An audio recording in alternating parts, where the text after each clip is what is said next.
Updates చూద్దాం. పల్లా ప్రాంత cable ఆపరేటర్లు ఆంధ్రప్రదేశ్ ముఖ్యమంత్రి చంద్రబాబు నాయుడు ప్రారంభించిన ఏపీ ఫైబర్ నెట్ సేవలకు సంబంధించిన సమస్యలపై వినతి పత్రాన్ని సమర్పించారు.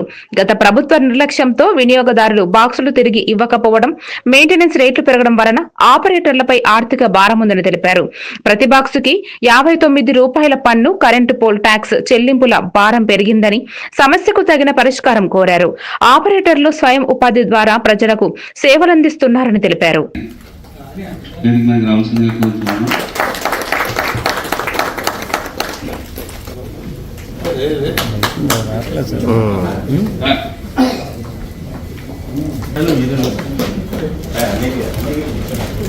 చెప్పారు దానికి మీ దగ్గర మీరు ఇచ్చేటువంటి రిప్రజెంటేషన్ పోల్ ట్యాక్స్ కావచ్చు, లేకపోతే మనకి ఈ ఎంఎస్ఓకి సంబంధించి ఇంకా మెరుగ్గా ఈ ఫైబర్ నెట్ ని రివైవ్ చేసి దాని ఇంకా మెరుగ్గా మీకు అన్ని విధంగా నేను కృషి చేస్తాను. అలాగే మీరు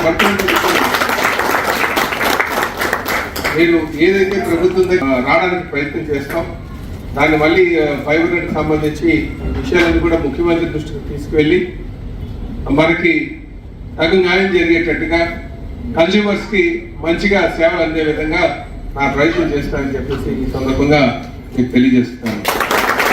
అయితే రిటర్న్ గా మీ తరపు నుంచి ఒక రిప్రజెంటేషన్ వస్తే నేను ముఖ్యమంత్రి గారి దృష్టికి తీసుకెళ్తా. అదే వీళ్ళు నమ్ముకొని దాని మీద బతకడం అలవాటు పడిపోయి దాంట్లో ఉంటే ఈరోజు యాక్చువల్గా ఏంటంటే కార్పొరేట్ సంస్థలు వచ్చాయి, రకరకాల ఇబ్బందులు వచ్చాయి. అప్పుడైతే ఇది మోనోపోల్ ఉండేది. మాకు ఖచ్చితంగా టెక్నాలజీకి అనుకూలంగా ప్రతి ఒక్కరు వెళ్ళవలసిందే, దాన్ని మనం ఎవరైనా చేసేది లేదు.